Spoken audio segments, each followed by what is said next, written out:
Welcome to this new episode of Positionen, a subdivision of Projektion Kinogespräche, the normally German-speaking podcast on film analysis. And today we are talking English because I have a very dear guest, Karim Hussain. Hello to Toronto. Hey, everybody. Sorry, my German isn't quite up to snuff. I apologize. We can deal with the English. And I think all our audiences are really like English friendly and like to watch their films in English. So they Got will it. deal with that. Cool. Yeah, for me, it's really a pleasure to have you here because theoretically we know each other for like 20 years, but in fact we actually met for the first time at Berlinale this year. hmm So I was always hearing Mitch Davis talk about you and so other people referring to you, but I always wanted to meet you in person, and now it worked out at that day. Yeah, for sure. And very happy that it did.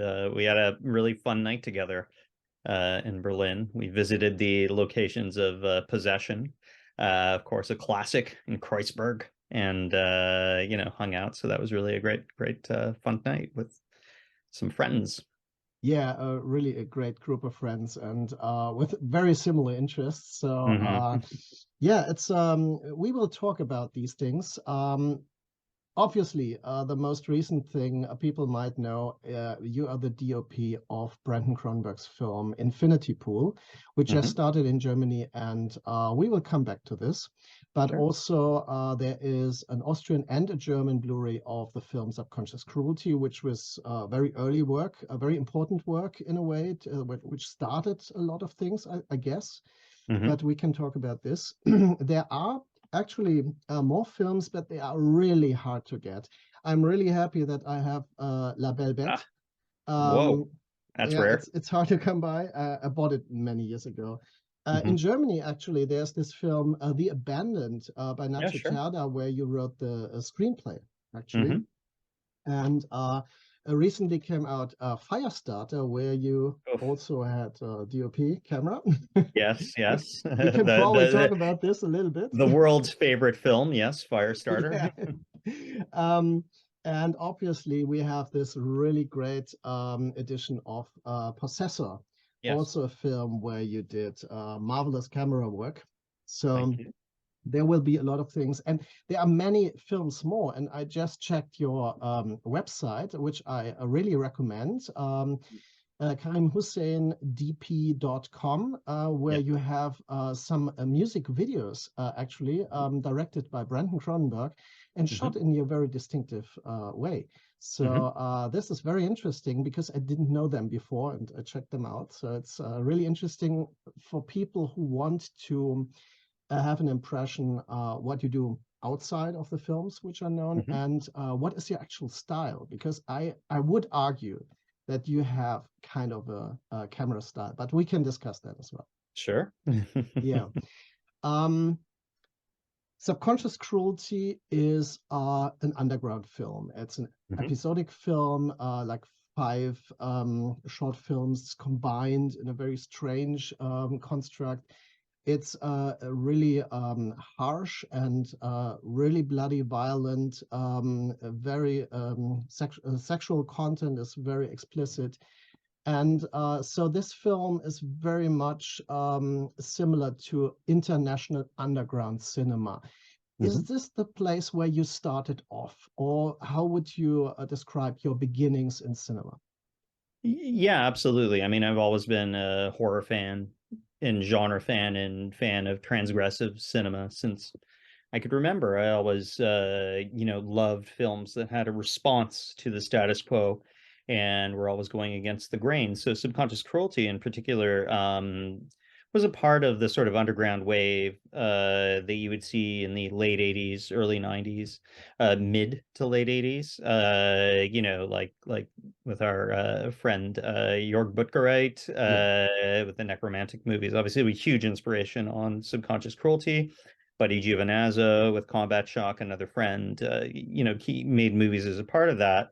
The Richard Kern movies, the Nick Zed movies, was very, very influenced by industrial music, and the world that surrounded that. So bands like Skinny Puppy or, Psyche TV, Coil, even though Psyche TV not necessarily industrial, but Throbbing Grizzle, yes, the inventors, in a sense of that, were all really huge influences upon me. So musically, I think Subconscious Cruelty is as influenced by music as it is other movies. And of course, all the Italian horror movies, Dario Argento, Mario Bava, all the Baroque stuff, and the more, less known Italian pictures as well were a huge influence on that. So, it was an amalgam. While that Jodorowsky was a big influence as well. The Holy Mountain, things like that were really a big influence on Subconscious Cruelty. And, the fact it's an anthology movie with different episodes was a byproduct of just it was a cheap movie done over many years. So it was harder to keep actors for that long over there. And it started based on a Super 8 short movie I had done. Partially, I grew up in a place in Canada called Ottawa, which is the capital of Canada, which is a very conservative sort of town in a family with a Muslim father and a Catholic mother, So it was like Okay. a big culture clash already, just idealistically and in terms of lifestyles and things like that, to start off with. And it made me an atheist pretty quickly, and looking at religions more from a distance, like because there's a lot of religious content, obviously, in Subconscious Cruelty, but more Oh like yeah. Mm. this is madness is more the approach to religion that we took. And then Mhm. early on in, I think it was 1992, I met Mitch Davis. So Mitch Davis, of course, is now one of the heads of the Fantasia Film Festival, one of the directors and programmers, etc. Also has done some underground movies on his own end, produced some stuff.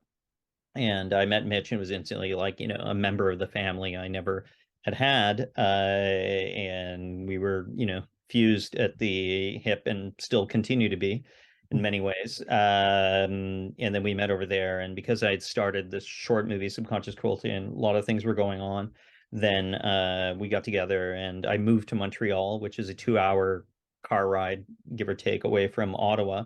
I was kicked out of high school because they thought I was making pornographic movies, but stupid me was making art house movies like a fool. Okay. So, because I was back when pornography made money, now I'm stuck, no education, nothing. So I learned how to make films just by making films. Mhm. I have no school degree. I haven't even finished the most basic school degree to be able to get a job in an office. So this is kind of the only thing I guess I'm qualified for, only because I just did it. Um, so the only way to come up was really through underground cinema and working with Mitch. Mitch was able to get together a certain amount of money, not enough to complete the whole movie, but enough to start the movie going. So it was designed, it didn't really have a traditional screenplay either. It was all sort of vignettes that could change. Some entire episodes we even auditioned people, cast, and then we threw out entirely. They were too expensive or whatever. Entire episodes were thrown out. On the DVD and Blu-ray, you can have the extras of the bit with the rotting pigs' heads and the forest and stuff like that. That was entirely thrown out because it was a pacing killer, even if you could consider pacing even a remote consideration on Subconscious Cruelty. But really, what it came down to was we had at that point decided to blow the movie up to 35 millimeter. And to keep the rotting pigs in the forest scene would mean we would have to do another reel on the film, because at 80 minutes, a very tight Mm. 80 minutes, it Mm. would fit very comfortably, because it's 24 frames per second, not 25, where you need more film. It would fit on 4 35 millimeter reels. Mhm. Whereas if we kept the severed pig head, we'd have to do 5 35 millimeter reels. And back then, the length of your movie made the cost of post-production more, because you needed more film, you needed to mix another reel and everything. So we wanted to fit it just in 4 reels, to be able to actually afford to complete it with 35 millimeter prints, of which there are 2 in existence of that movie. Mhm. So we did, and they weren't even 35 millimeter prints where we had what you call an internegative, or an interpositive or anything like that. They were a direct blow-up prints. So they went straight from the 16 millimeter negative, because shot on 16 millimeter, all old-fashioned, cut with glue, printed, old photochemical. It's all the old way of making films, edited on film. We did most of the work print sound on film, but then we used a revolutionary digital sound editing thing, but it was still like mixed by hand on the fly. The sound mix is terrible on Subconscious Cruelty. That's my fault. I mixed the movie. And that was the thing. It was like just financial reasons why we had to cut some stuff out. Anyways, so I digress. Sometimes I can talk in what my wife calls parenthesis, so Okay. apologize for that. But going over there back to Subconscious Cruelty, it was something we shot a month straight, where we did most of the sequence that's called Human Larvae in there, The which second is one. actually a quote from Bruno Mattei's Hell of the Living Dead. I took the line Human Larvae from Bruno Mattei's Hell of the Living Dead, which goes to show you my cinema We background. remember that then. Yeah, Should. so that's where Human Larvae, that line comes from. So Do you know that there's a German dark ambient industrial band called Human Larvae? I have to ask this guy if he is really, inspired by this film I as mean, well.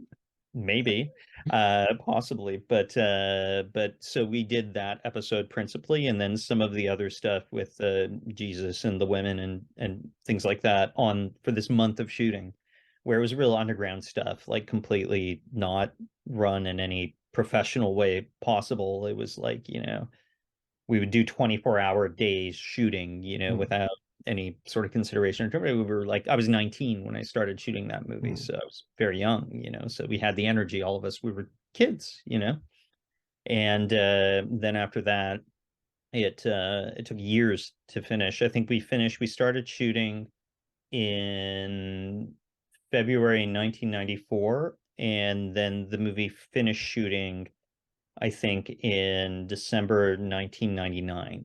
Mm-hmm. So it was quite a long time, and I'd grown up since then, or grown up to an extent anyways, during that time period. And we would always just stop, raise more money, stop, raise more money. And then finally there was a whole thing of like also the film negative being held hostage, and we had to pay ransom money to get the negative back, and all this crazy, crazy stories. Subconscious Cruelty, just watch the making of, read the old articles, and you'll find out how crazy the making of that movie was. It was really crazy. But then we finally finished the movie in 2000. It premiered at the Sitges Film Festival as a midnight movie at the Retiro Cinema, and then from that it got bought by a Japanese distributor, and then it started, going around, and a few people bought it, but it was always meant to be like an underground thing. Like Subconscious Cruelty isn't a movie that you want to put out in the mainstream. It's not a movie that is meant to be It's a mainstream. perfect film to exchange on illegal copies back then in the underground, along with some industrial CDs, as you mentioned, because I think it's very important that you mentioned that that connection, because for me it's really natural. I'm coming from an industrial subcultural background, and for me it was always fueled. Music, film, literature, philosophy all went into one, and so it came really logical and naturally. But in Germany, there is a very isolated film fan bubble, which is also interested in extreme films. And I think this is also an audience for Subconscious Cruelty and other films. And that's fine, but they come from a totally different background. So what you're talking about is probably the main connection I also have with what you, and I have this impression as well, being at the Fantasia Film Fest. There's a kind of a family around this festival, around the people. I'm also friends with Buddy Giovinazzo for many years now. And I met him earlier, I think in the 90s already, when I did an interview for Splatting Image, a legendary German magazine. And so it's very interesting for me to see this post-punk industrial influence going through all those people and connecting them as a kind of a background network in a way. one detailed question. I asked myself, there is a Japanese composer for the film music of Mhm. Subconscious Cruelty. How did this come about? Well, Teruiko Suzuki was living in Montreal Ah, at the time, and you know, we all had dead end jobs. I mean, I barely had a job. I was working at Greenpeace, going door to door and trying to sell subscriptions okay. at Greenpeace, which is where we met um, some of the crew who ended up like holding the movie hostage, holding the negative hostage. I'd met them at Greenpeace, which goes to show, and it was a very 90s time, very early 90s. This is the early 90s. So, heroin was everywhere. A lot of people were on heroin. It was a very punk rock time. It was completely insane. I mean, today, you know, put people today in the 90s, and a lot of them wouldn't even be able to handle a fucking day in the 90s. So it was a totally different era of transgression where even in human communication in the 90s was about how much can you shock the person, even just saying hello. Everything was like a weird transgressive performance because that was actually in mainstream culture. Yeah. Like bands like Nine Inch Nails were working with people like Peter Christopherson and people like that. But these were like the pop idols Yeah. who were doing like some pretty impressive industrial music and stuff. So that was a time where underground culture weirdly mixed up with mainstream, and they Mm. were sort of one of the same, even though there was definite budget differences with certain things. But it was a strange time. So um doing stuff at that time, that mix of the music and the movies, and everything was on 16 millimeter. You were all using the same cameras and everything. Mm. That was very much a part of the mainstream and very much sort of an encouraged thing. Mm. Mm. You mentioned the influences and Mhm. also like real genre cinema from Italy, from Argento to Bruno Mattei, and as well as more art house weird films by Jodorowsky, for example. And we talked already about Sulawski. Mhm. And is there also a literary influence like Georges Bataille or any writers like that on the film early? Probably a little less transgressive in an obvious way, but Hmm. a lot of Edgar Allan Poe in the Hmm. voiceover Correct. and Human Larvae, that kind of naive, basically perverse romanticism where the author is basically insane and doing something absolutely horrific and awful that shouldn't happen, but believes they're kind of committing an act of poetry. Mm. That's the basic inspiration behind all that. I mean, I love Poe. I've always been much more of an Edgar Allan Poe person than like a Lovecraft person, where, Hmm. Lovecraft's fine and everything, but I'm not afraid of women or octopuses, octopi. It's not something that, really moves me. I'm more into like the passion, the Mm. romance of things, and not just saying that fish is terrifying. Even though Lovecraft's great and everything, no problem. I'm much more into what Stuart Gordon did with the Lovecraft stuff, and Hmm. Dennis Paoli. I think what they did is super interesting to me. Because there's sex in it. Then it's Okay. interesting to me. Cool. But yeah, I mean, Bataille, of course, Georges Bataille was a thing we're, looking at and reading. Marquis de Sade, even though the books aren't like amazingly well written today. I mean, you read the Yeah. book of, you know, 120 Days of Sodom. It's just like a grocery list of atrocities. It's like, okay, well, Sure. let's go Yeah. on to the next page of the grocery list of atrocities. But yeah, sure, Desaad Hmm. was an influence as well on all that, Hmm. But it was more like music really, Hmm. and the way visuals were mixing in with music that was a big influence on that Hmm. movie. Yeah. Um, you filmed, as you said, in analog film formats at Yep. that day, and with a lot of grain. You realize that still the films the film is based on a grainy atmosphere. Mm-hmm. And when did you change to digital?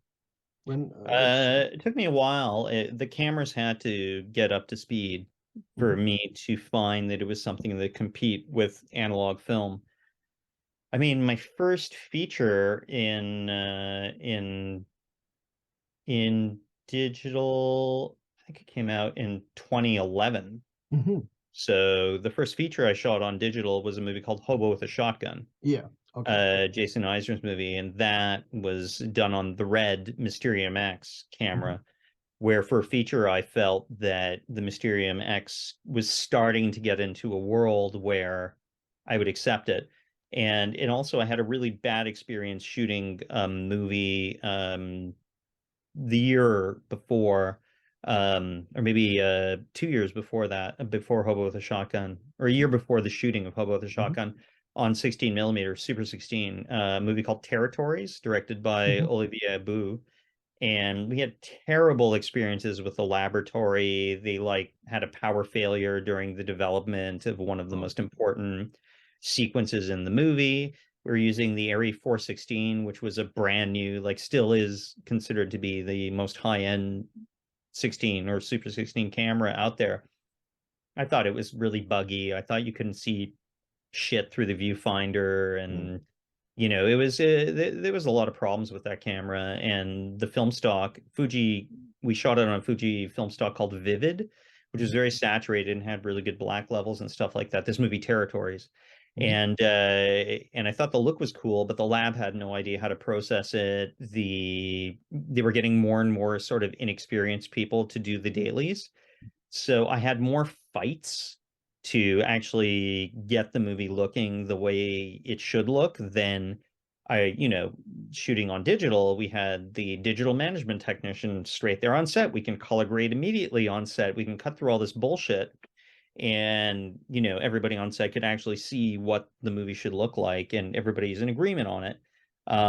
So that was wonderful, and I haven't shot on anything other than digital since. And I think, considering also the Arri cameras, particularly the Alexa 35 that I shot a commercial on recently, personally, I don't see a reason to shoot on film anymore because it looks just so organic and so beautiful, and Mm. so much like the feeling you can get from film. And it's a few buttons, and even experts won't be able to tell the difference. And I went to Rochester, in upstate New York, where they make Kodak film, Mhm.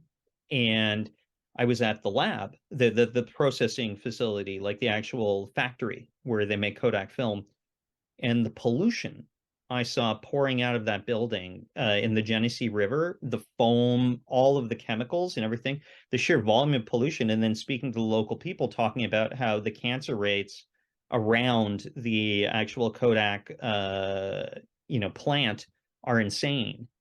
Then I'm like, okay, well, do we really need to do this? If the movies were shown on film, okay, maybe, but they're Mm. not shown on film. And if you make a print, maybe 100, maybe 200 people are going to see that print.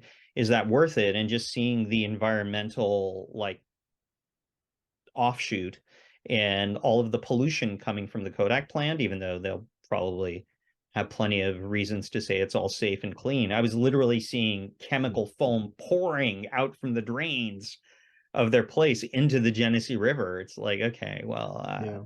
I think even just for environmental concerns, even though, yes, creating these electronics is terrible and there's all sorts of problems that come with them, but it's only done once. Mm. It's not like every day I need to create more environmental damage by just having an image. So that's a lot of the reasons why Mhm. I'm not interested in shooting on film anymore. Makes absolute sense, especially the environmental aspect, because I always ask myself about this. Um, how far do you have to go to reach a certain effect? Uh, there was a phase between 2000 and 2010, probably, when there was this digital rollout taking shape. It it was hard to say if a film was actually shot on film stock or late or on digital already, Mhm. because the films were marketed digitally, Yeah. and this got much better with the new formats. So Hmm. now you realize, okay, that's the certain film grain again. Yeah. But in the DVD era, it all looked kind of digital. And I would have guessed that Walled In, for example, was filmed on digital already. But as this was 2009, this film has a certain atmosphere and it works that way. But I couldn't say. Yeah, I So know. that Walden was 35 millimeter. I see. Okay. Yeah, that was 35 millimeter. But the thing with Walden, yeah, not a great movie, but it was the first time I had like a proper budget. Hmm. So, I mean, at that time, we shot it, I think in 2007, at the end of Hmm. 2007, and it came out in 2009. It was long in post-production. That movie was done, yeah, three perf, 35 millimeter, all the trimmings. Like we had, I think, 8 million US dollars at that time, which today would be about 20. Hmm. You know, it was actually quite a large production, huge sets and Hmm. everything. That's true. Yeah. And the thing is that a lot of these movies at that time, it was the beginning of doing your color grading digitally. Hmm. So everybody went kind of crazy with the grading of those movies digitally and pushed the highlights and the contrast too much to make it feel like a bleach bypass, but it ended up having a very video-ish look to Yeah. certain scenes. Yeah.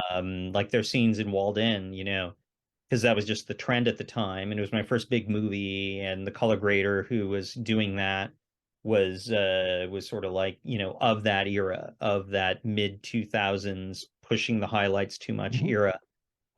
Which if you look at something like Death Sentence, the James Wan movie, that's one Yeah. of the greatest push the highlight. That movie was shot on film. Hmm. Hmm. So, you know, but it looks super electronic because Hmm. they were really pushing the highlights. There's a few scenes Oh, involved okay. I in see. that I could look at today and go, oh fuck, you know, like we Hmm. really shouldn't have done that. Yeah. The color grader really went too far on that, and I only had 4 days to supervise the color. There was no time to because that was a really troubled production. Like they sort of let the director go and he didn't complete the movie Hmm. after the shoot. So there was no creative vision behind the completion. They just recut the movie as they wanted. And you know, like I never completed the color grading of the movie. I just showed up for 4 days, Hmm. did something, and then they told me to go home. There's no more money. And then they just left it Hmm. incomplete and put it So the out film is never incomplete. completed. Color wise, no. Oh, I see. Hmm. Like they put a soundtrack and they put everything on it, you know, but the color never completed because Hmm. like you look at the climax of the entire movie, not one fucking shot matches in terms of color, contrast, things like that. Hmm. And they were just like, oh, it's fine. And I'm like, well, you know, when I leave, I spoke to the color grade and I said, can you balance out this Hmm. ending because it's not balanced out yet? Then nothing was done. They just put it out. So it's like, okay, well, Yeah. there you go. Oh my. Okay. You continued your own direction efforts with two films, Ascension and La Belle Bête. Hmm. And we had a short talk about Ascension, where you said this film was totally misunderstood at that time. Hmm. I would like to say it's interesting that after Subconscious Cruelty, I expected those films to be much more extreme. Yeah. And I saw you moving in a direction of very arty and very philosophical aspects. Hmm. So, was it a conscious decision, or did you want to prove that there is something else going on, or what was the You never idea? try to prove anything. You Mm-hmm. just kind of go with what you're interested in at that time. And at that time, I was really into like Andrei Mm-hmm. Tarkovsky and Bellatar and all that kind of shit. And then all like the really, you know, great movies, of course. I'm not Yeah. saying shit and saying they're bad. You know, and really slow stuff that was playing with length and things like that. A terrible mistake in hindsight. But you know, and also I wanted to poke a bit of fun at that kind of movie, which Ascension is basically a huge joke Mm-hmm. from A to Z. Like everything in that movie is supposed to be taken ironically, but the problem, it was a Japanese financed movie. And I mean, obviously a mountain of errors on Ascension. And the main one was that kind of irony is completely incomprehensible in Japanese culture. Mm-hmm. Completely. It is just not something that is the way people communicate in that culture. So nobody understood it that financed it. they went sort of on the basis of subconscious cruelty and the fact that I was this animated guy thinking, oh, the movie's going to be super exciting and stuff. And then they got this like boring joke on, philosophy with good music. David Mhm. Christian's music is great. Yeah, definitely. But it's like the music's the best thing about the movie. And if you like maybe turn off all the dialogue and just look at them as still pictures, with the music, yeah, sure, why not? But the problem is Like when an they ambient talk, it's film. just yeah, it's just when they talk that was all my mistakes and all my problems with that. I mean, some people like the movie. It's appreciated in Scandinavia, where I think they could latch on to that sort of fatalistic, suicidal irony. So I think Scandinavians enjoyed it, but they're just about the only ones, which was a mistake. But hey, at least the music's good. I kind of enjoyed it, but I was surprised. So that's what I Yeah. wanted to say. And La Belle Bête reminded me, obviously, of La Bête, but I know it's based on a novel of the same title, La Belle Bête. Yeah. Um, Yet, when I rewatched some scenes of the film, I again had the impression that Borovchik is a little bit of an influence there. Is that Sure, true? yeah. Yeah, Borovchik's a great influence. I love his films. And particularly the editing. I think he's one of the great editors Mhm. of using blur frames, quick, almost subliminal shots and things like that. No, no, for sure. Borovchik's been an influence on everything I've done. I always Mhm. have Borovchik in my back pocket. You know, That seems very important because with infinity pools, some people mentioned that you have this washed out low contrast images in the film, and they considered that being a flaw. And I mhm, said, no, not at all. This mhm, is a certain style which refers back to a certain kind of not grading, but like a kind of diffusion effect, which you yeah, see in films by Borovchik, but also of some other eroticists of the 70s, yeah, because he shares the. Are you still there? yeah. I'm there. Are you Okay, because frozen? the image froze. Yeah, yeah, yeah. No. Yeah, because I think there's one cameraman who also shot, for example, Bilitis Mhm, for David Hamilton. And mhm, they use these diffuser lenses. mhm. And so I have this very flat and very low contrast image, which are very dreamlike. Yeah. And my idea when you first enter this club in Infinity Pool with the moving camera as well, the Mhm. rolling camera, it's totally dreamlike in this Yeah. way. Yeah, I mean that's very intentional. I can imagine some modern audiences because it's the anti-Netflix look Yeah.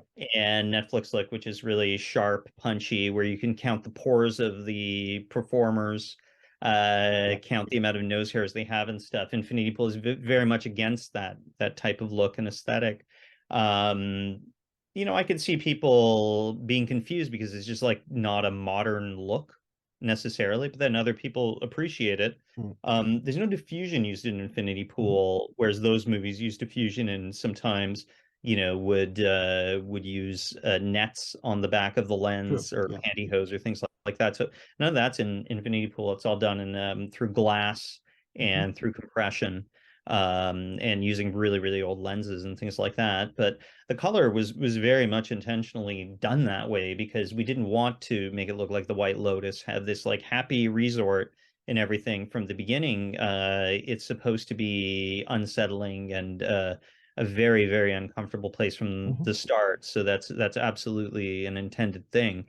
Of course, everybody's televisions and projector and displays are different. So when you ride that line, the movie might look a little different depending on the display you're showing it on. But if displayed correctly, it should have that impression going off of being sort of uneasy, being desaturated, and not being um, your typical cliche presentation of a resort. Something's wrong from the beginning. Everything is hidden. There's a duality behind every truth in Infinity Pool, or everything presented as the truth. So that was a thing, very shallow depth of field. Also, like all those things are very intentional things in the movie and a part of the mise en scène and stuff we've been working on with Brandon for a long time. We didn't want to show your cliche saturated sunny images, you know. Yeah, for sure. Makes sense. Yeah.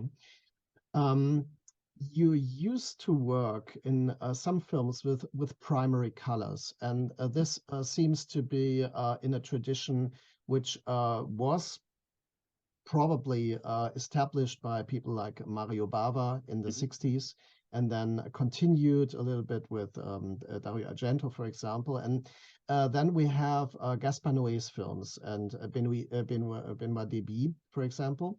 And we have Nicolas Winding Refn's films as well, using primary colors. This does not apply to as we talked about Infinity Pool, but there are other films of you. Is this it's a different style, obviously. So Mhm.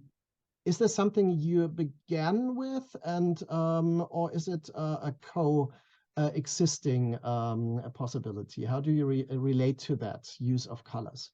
Well, I've always, you know, been interested in that kind of cinematography. Certainly Mario Bava and Dario Argento, Suspiria, things like that were absolutely massive influences upon me. So, you know, it came from that, you Hmm. know, and I like for things to not go halfway.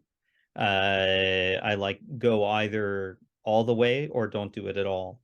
You know, I Hmm. hate compromises. I hate soft things that just try but then give up because they don't want to upset or they don't want to make too big a decision.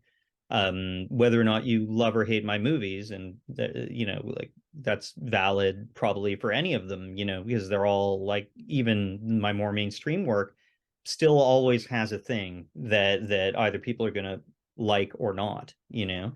I believe in going all the way and Hmm. making a real decision on things. So not everybody is going to be down with that. But the use of primary colors, yeah, is coming back in vogue with certain people like Gaspar Noé, who then in turn is doing that stuff with Benoit Debie, who's a great cinematographer, Hmm. and you know, Nicholas Wing Refn. We're all influenced by the same shit.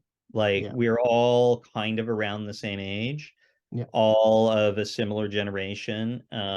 So we're all influenced by the same stuff. So it doesn't like nobody has a proprietary ownership of that kind of thing. Sure. Like people, like some perhaps less cultured journalists or whatever would say, oh, you know, like the Brandon movies are just trying to be like, you know, Gaspar Noé, which no way. I mean, we're Hmm. all No. influenced by the same shit. I mean, you know, all my respects to Gaspar and everything, who formally is at least trying a lot of stuff, you know. But you know, we're all just influenced by the same stuff, not by each other, like at Hmm. all. I think we Hmm. just go further back to that in our love of a certain Hmm. type of cinema. You know?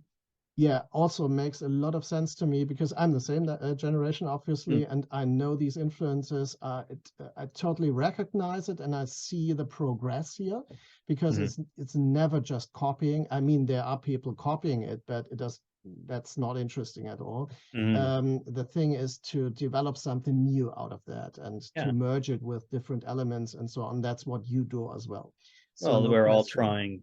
Yeah. You know, for me, homage is bullshit. I mean, Mhm. you could find something interesting, but you have to do something new based on that sort of Yeah. influence you may have. It's not just about copying stuff. That's uninteresting to me.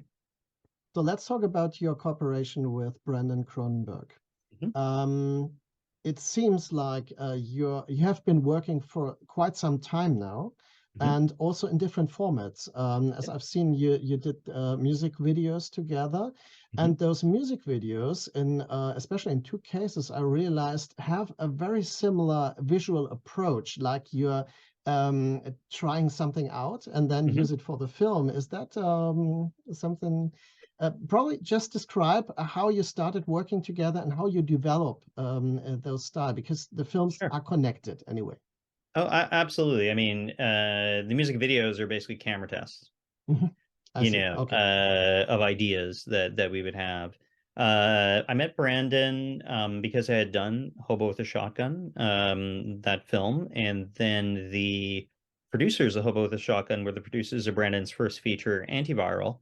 and we just met and we hit it off like immediately, and just immediately meeting Brandon was like meeting a member of the family that you needed but didn't know existed, and then okay, Mhm. another member for the family, you know. It's great. And you know, since then we, you know, like we're neighbors, right? So we see each other Mhm. all the time. It's Mhm. it's like just having a member of the family, you know, living in the hood. So that's wonderful. And we watch a lot of movies together too, like a lot of them. So that's something that really influences us as well.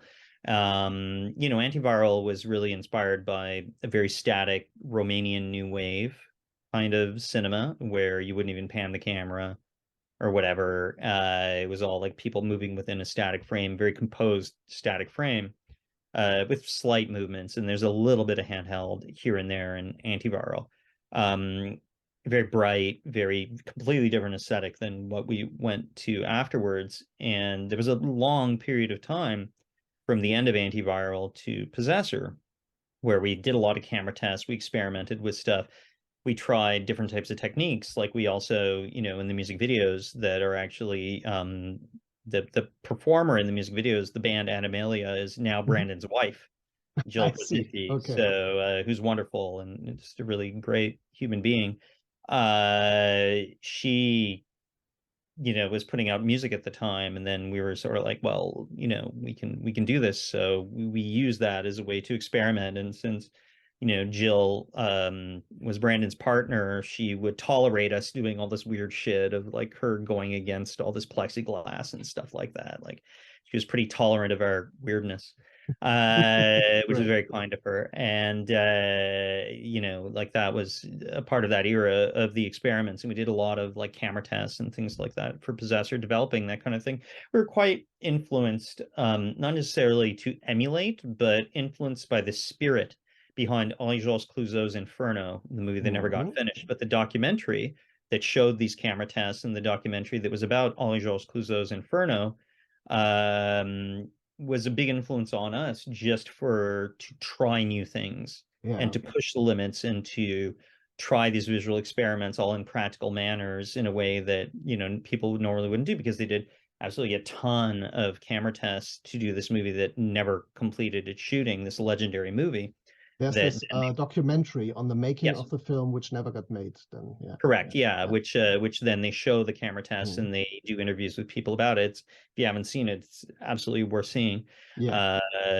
Henri-Georges Clouzot's Inferno, it's called. You know, and that, you know, sort of told us we have to step it up. And, you know, Brandon at that time after Possessor was like, okay, maybe we can pan the camera, maybe we can move the camera, maybe we can use a steady cam and stuff like that, which steady cam ended up being a language he ended up really embracing big time. Also with our camera operator, Johan Malnati, who does all our stuff, who's also another neighbor and also kind of a member of the family. We always get together and watch movies together.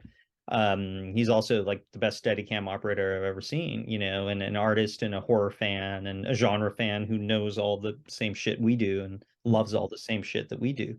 So, you know, Johan's an incredibly important part of the team, and we're always trying to think of, you know, doing things in an unusual way, but also in a very analog way still, even though the movies are shot on digital, they're shot in a very analog way that we do everything in camera, we do everything in front of a lens.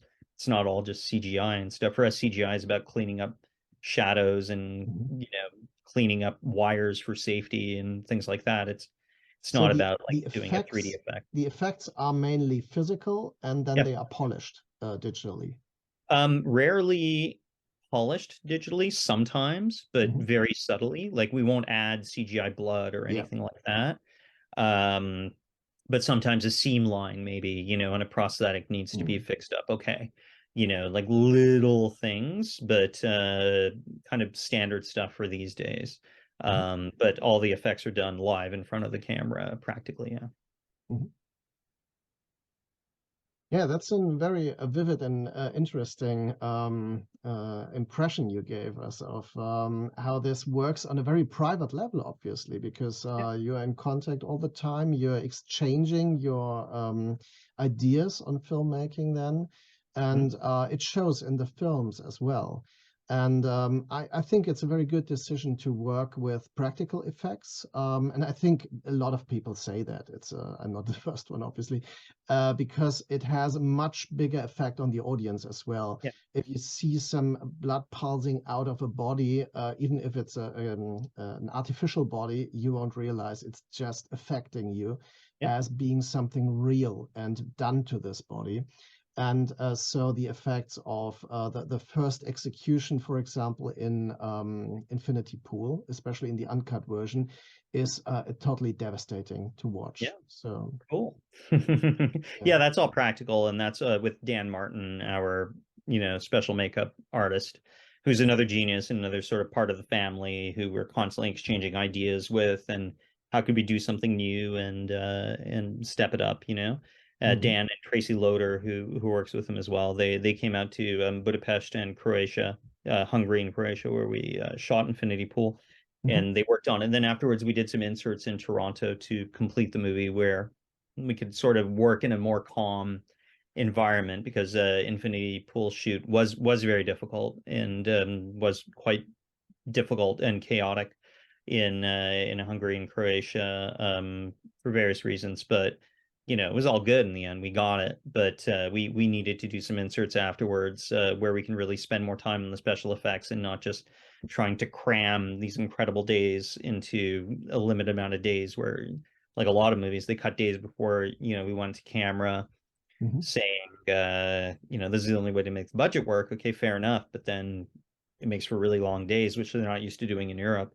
So to fit into a production box, it ended up becoming quite challenging in many ways. But we got it done. Everybody rose up to the occasion, and there was a lot of really great crew members from there that helped us along the way to get there.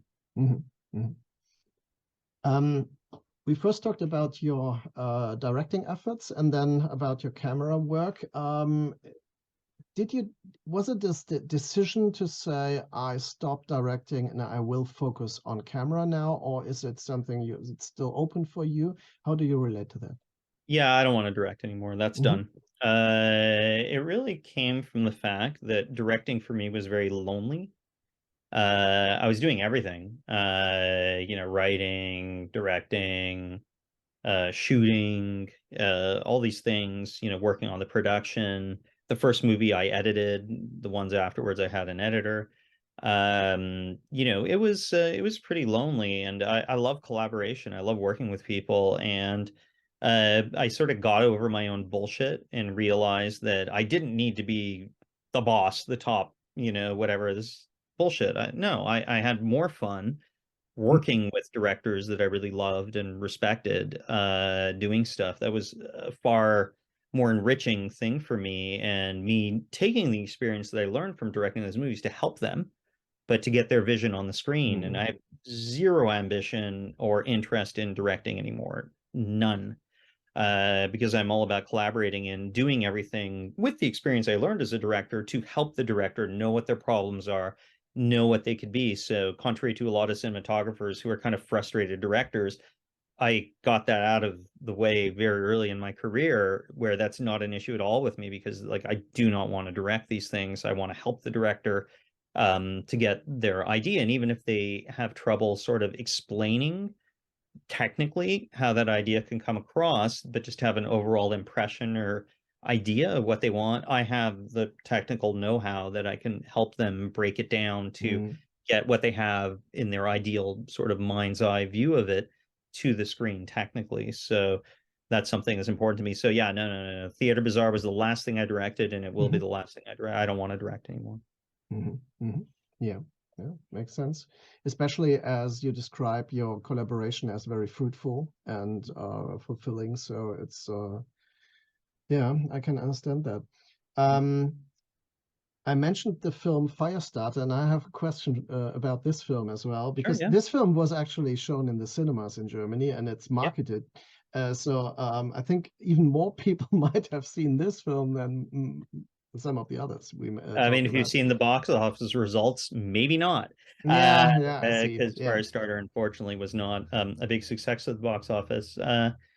I mean, in terms of Firestarter, I really love the director, Keith Hmm. Thomas. I think Hmm. he's a really good director. He comes from a similar world, the world of industrial music, same influences. He has a wonderful Blu-ray collection. Keith is one of a certain generation that is super into this stuff. We all have the same influences and loves and Mm. passions. His first film, The Vigil, is great. He's just a genuinely great human being. And really talented filmmaker. I love Keith. Met some, worked with some really good friends on there. Also, first collaboration with Zosha McKenzie, the production designer, and John O'Regan, the art director, who we love, and we want to do everything with them. With Brandon, they did Infinity Pool afterwards, and everything. Karen Harnish, who was the line producer of Firestarter and produced Infinity Pool. Ryan Turek, who is the executive from Blumhouse, who got me on, who I've known for years. Ryan Turek, again, comes from a similar world. He's a bit younger, but again, really loves all the right stuff and everything, real good genre fan and all that. So working was great. And the shoot for Firestarter, I think, was really a happy experience, I mean, we did the script that, love or hate that movie. That was what everybody agreed upon doing. And like many studio pictures, it goes through a process of test screenings. They decide, and then the director doesn't have final cut. Mm-hmm. So they edit the movie sort of the way they feel it should be done. And a lot of things were done in post-production on Firestarter, where they changed like entire plot elements Oh, and okay. like Mm-hmm. redid the whole thing in post. And at one point it's just up to, that is what it is, and everybody signs off on it, and people either Mm. take to it or they don't. Unfortunately, they didn't. It was a very, very attacked movie, a very hated Mm. movie. I think unfairly, because there's still some things in Firestarter that I think Yeah. survived the whole, process. And for fuck's sakes, we gave the world a new John Carpenter score that's original, Yeah, absolutely. It's a really great and score as well. Yeah. like people were just like, no, hate, hate, hate, hate, hate. I hate on this. Yeah. But I mean, there's still stuff in there that's interesting. So I think it was very unfairly received, and maybe in the future will be received differently. I mean, look, it's the Firestarter remake. You have to go back to the original material and look at the Mm. original material. It's not Stephen King's best book, No. and you can't, with Stranger Things that ripped off so much material from Firestarter, Mm. you can't, on a fraction of the budget of an episode of Stranger Things, do something on that level. So they Mm. went in a different direction, and maybe in the future people will look more kindly upon it. But I think it's going to take some time, because the zeitgeist just wasn't right when it came out, that everyone was Mm. like, attack this.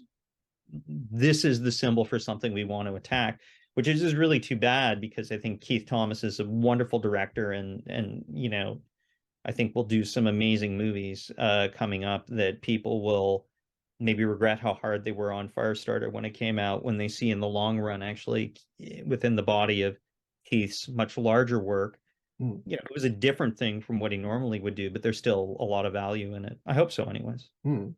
Yeah, for me, it was the second book by Stephen King I read, probably age 11. It was the second one out in German translation back then. And so I was very much anticipating the first film, which was rated 18. I saw it much later then. And funny enough, I later had to do an award speech for Mark L. Lester, and Hmm. talked with him about his films. And so Firestarter came up. And obviously, it's not that an important film for him as well. But the thing is that John Carpenter was set to direct it back then. Right. And now he returns to the project with one of his best film scores of the last years, because he did a lot of film music, especially for the Halloween franchise and so on. And I think especially Firestarter, I like this soundtrack very much. So Hmm. yeah, as you mentioned it. I had the impression that the film ended on a very strange note. Hmm. And I wanted to ask, is it, it seems like it was not, there is an ending missing that was never shot or something like that. Is there something happening at that? Well, that was the ending as it was in the script. Mhm, I think in the production process, to fit the budget, a lot more set pieces were cut from the climax. mhm, that maybe would have given people more of a sensation Yeah. of Mhm. wow, phew, Yeah. And you know, more but all epic that stuff note. got cut Okay. out for budget reasons, so we didn't even shoot them. Ah, okay. So maybe that's something that audiences had a problem with. And then some narrative aspects were changed in the ending than what was in the script that we shot. So you know, it's tough to say. I obviously look, obviously that movie leaves people unsatisfied, and would they have been more satisfied with more whiz bang boom special effects before, or would that have made them more mad? Like you Yeah. can't tell. You never know. Yeah. You can't tell. So it was a great learning experience, I think. Um I'm not ashamed of the movie. I Mhm. think in you know, while I think it would have been nice for Keith to do a director's cut to really at least give Keith a chance to fully defend himself. Mhm. You know, what was released was not his director's cut, and you know, that's just the way studios work, right? Sometimes. So Mhm. I think Keith could have done a very interesting version of the movie, depending on people's opinions. And in the end, it's, you know, look, it's a studio picture. Sometimes it Mhm. works, sometimes it doesn't, you know, and it's when you go on to a movie of that size, even though obviously it's not a huge budget, but it's not nothing either. Mhm. You have to accept a few certain professional things that come with it, and that's one of the professional things that come with it is that the decisions will be made, and you kind of have to go along with it. Mhm. For You me, can have an there. opinion, but you won't have final veto. But you know, I think the music's good on there, and you know, Firestarter, no one has ever been able to get it good. No one. Like, you know, the first adaptation of it was Mhm. a movie people hated, but the music was good. Mhm. That's true. Yeah, absolutely. They did a sequel called Firestarter Yeah. 2 Rekindled, and nobody liked any of it, even the music. Then we did a go at it, and you know, it was quite harshly received. And the handful of people that try and say something okay about it will say the music is good. So Now, I would add the Native American antagonist is a very mhm. interesting figure. Well, And he has some aspects which are not explored in the film itself, but which inspired me in a way. For example, you see, I think I remember he has some tattoos. yeah, yeah. And so there's a reference to mythology, Mhm. to Native American mythology, and all these things, and spirit animals, and shamanism, and all these things. And so I was coming up with the idea, that film would be so great if it was told from the perspective of that guy. Yeah, I mean, look, it Firestarter was very long in development. I think they went through various versions of it, and this is one of those movies that is tough to get right. Nobody's been able to do it yet. Mm, You know, and yeah, even though the first movie, the Mark Lester movie, is a very faithful adaptation of a absolutely. Yeah. book, it's Hmm. very faithful. You know, he still wasn't able to get it right. So, although the effects are fun and you know the whole ending is fun, it's all these practical effects. They're impressive and the music's good. But yeah, I mean, look, there's all sorts of possibilities that could have been explored in Firestarter or not. But you know, it's hindsight, right? Like that was Mm, the script that everybody agreed to do. We did it. I think Michael Greyeyes, who's a wonderful actor, worked closely with Keith to develop some of this mythology that wasn't mm, on the page of the script, hmm, but hmm, had a mythology sort of under the mythology, what you would see. hmm. But then a lot of the big camera shots were more in a more esoteric manner. You would get Hmm. more clues as to who he was. They got cut out. So, I see. Yeah, I had the sense that mhm, it's still there. You can tell my best wishes to the director. mhm. I had this impression, and it's inspired me. Yeah, but it stays unfulfilled. Anyway, Yeah. the thing is, you have probably some future project. Is there something you can talk about? You are willing to talk about of future things? Well, there's a movie that I shot at the end of last year, which is more like a comic book movie, more like the hobo with a shotgun type Hmm. movie, a movie called Dark Match. directed by Lowell Dean. That was done in the center of Canada in a place called Edmonton. I think Lowell's a very good director. I think the movie's very entertaining. It's not this like serious heavy movie or anything. It's more along the more comic book feeling of Hobo with a Shotgun. But I think it's fun. So that's in post-production, and I'm working on a bunch of stuff. Some of them I can't talk about. Other stuff that's been announced, like the Brandon stuff, like Super Can. Yes, we're still working on Super Can, the Gigi Ballard adaptation, Yeah. and there's another Is science that the fiction horror. series project? The It's series? it Yeah. currently planned as a series, yeah. Yes. Okay. So, anyways, that's been announced. There's another science fiction horror movie called Dragon that has been announced. That's one in the pile of other stuff, and then there's a bunch of other stuff I can't talk about. I'm actively working on one movie, but I can't say what it is. But that's a really cool one. It's another horror film, very good director, and a studio picture actually currently. So it's more of a, larger budget, not massive, but we'll have the means to do it correctly. And it's not. I think again, while I have a lot of fondness for Firestarter, that was an existing property that people had a lot of expectations on. This is an original movie, so there's no expectations on it. Like I did another studio picture like that, Orphan 2, Yeah. First kill. Orphan First Kill, which that weirdly ended up being really liked and really successful with critics and audiences, and it made a lot of money. I don't know if it came out in Germany, but It came out. Yeah. It's a double Blu-ray now. Yeah, exactly. So that movie actually was successful, and that was a movie that when we shot it, we were like, oh boy, this is going to be a tricky one, and people kind of got the joke of it, and they got the irony. So that was a weird moment where people got the irony. And talk about diffused movies. Orphan is like the most diffused movie fucking ever made, for various reasons, and that was also like imposed upon by the production. They wanted more diffusion. So it was like, okay. So we did it. And that movie ended up working. So you never know what movie is going to work with audiences. Orphan, is a movie that could have fallen flat on his face, but people suddenly love. Firestarter, people could have loved it, but then they just decided, I will not. So there you go. Yeah. It's interesting. You always stayed in Canada and used it as a basis, and there is a lot of fascinating stuff coming from Canada. Is there a certain reason? Is there a kind of freedom, artistic freedom, because you're not under pressure of certain industry demands? It depends. I mean, I think a lot of American movies are shot in Canada, and that's more what I do, in general. Movies with American money and things like that. So those movies come with your kind of standard larger machine pressures. I think a movie like the Brandon Cronenberg stuff is financed by the Canadian government. So it does have a very European structure in Canada, unlike in the United States where they don't have government funding for cinema.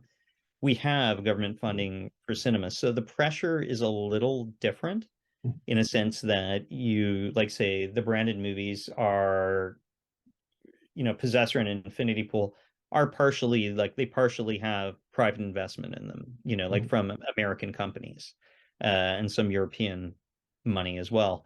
Those you only really need to make back the private company money because the government, you want to make some money back for the government investment, but it's not like a be all end all. You know what I mean? So that gives a little bit more freedom to certain things when, for example, our government funding agencies are called Telefilm Canada. And if you're in the province of Ontario, they have provincial financing as well. So Ontario Creates is the name of the Ontario government funding. So we have all those things in Possessor and Infinity Pool. I think just Telefilm, but still, that's enough to sustain a movie of that size, which is a significant size for an independent movie. Infinity Pool it's not that cheap. So we were able to have that freedom because of the government funding. If we didn't have the government funding, it would be a completely different game. Yeah, that's very interesting. Yeah, that's what I wanted to know, actually. Yeah, interesting. Yeah, Karim, thank you very much. I hope you enjoyed it, and it was very fascinating to talk about some of the most remarkable films I've seen in the last 20 years, probably. And I hope to see a lot of more stuff coming. You mentioned some of it, and I'm glad to know what will come after that. And yeah, for I hope many of them will come to Germany as well, and we will definitely work for a very good Infinity Pool edition coming out here. So hope to see you again, probably at Berlin, Cool. probably at Fantasia Film Fest. I Hmm. would love to go there again. It was a really great experience to be at Montreal and Awesome. to see all those people there. So yeah, hope to see you sooner than later. Likewise. Thanks. Thank you. Yeah. Goodbye. Bye.